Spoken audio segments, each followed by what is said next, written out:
जहाँ तक सभी स्टूडेंट का ये अनुमान था कि TI-2 भी लीक हुआ है, इस बात की पुष्टि जो है वो EOU ने कर दी है।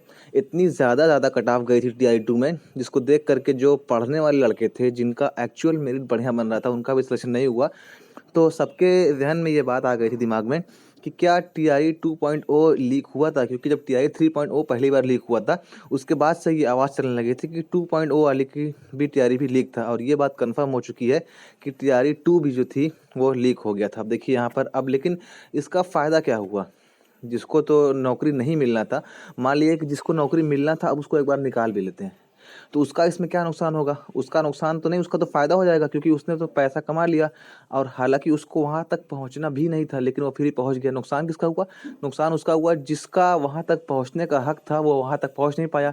हो सकता है कि जिसका TI-2 में ना हुआ, उसका TI-3 में हुआ हो, तो उसका जो है वो इतना साल गैप हो गया, 1 साल का उसका गैप हो गया कि जहाँ उसका 2 में हो रहा था, वहाँ उसका 3 में हुआ। अब मान लीजिए कि उसका किसी का पेपर 2 में अच्छा हुआ था, लेकिन 3 में अच्छा नहीं हुआ, तो उसका 2 में होने का चांस था, लेकिन पेपर लीक होने की वजह से उसका ना 2 में हुआ और 3 में उसका पेपर ही गड़बड़ा गया।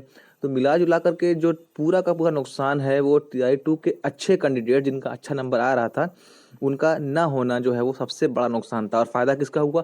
फ़ायदा जो लोग नकल माफ़िया हैं, जो लोग कराते हैं, जो सिर्फ़ पैसे पर जो है वो पलते हैं, उनका यहाँ पर काम बन गया। अब देखिए यहाँ पर ये सारी डिटेल दी है, इसको पढ़ने से कोई फ़ायदा नहीं है, हम आप खुद ही पढ़ सकते हैं इसमें। अब हम क्या इसको एक-एक रोक के पढ़ेंगे, इसमें आपका कोई ख़ास चीज़ है नहीं समझने वाली। बस ये समझना है कि TI-2 भी लीक था और बड़े स्तर पर ये पेपर जो है वो लीक हुआ था। और उसके बाद अब देखिए TI-3 भी हो चुका है, ये भी लीक हुआ था। 4 और 5 भगवान भरोसे रहेगा, देखते हैं कि क्या कैसे होता है। ये भी सकुशल तरीके से हो जाता है, या इसमें भी जो है वो एक बार पेपर होता है, फिर लीक होता है, फिर पेपर होता है, फिर आंसर की आती है, फिर आंसर आता है, रिज़ल्ट आता है, रोस्टर आता है, एकदम मतलब मेंटल टॉर्चर हो जाता है स्टूडेंट। 1 साल तक ये पूरा झमेला चलता रहता है। तो अब उम्मीद कर सकते हैं कि सब कुछ फ्लुएंटली हो, आसानी से हो, और जिसका हो चुका है उसको तो भाई अच्छी बात है, जिसका नहीं हुआ वो एक बार और जान लगा दो। तैयारी 4 तक देख लीजिए अपने आप को, हो सकता है कि आपका किस्मत खुल ही जाए।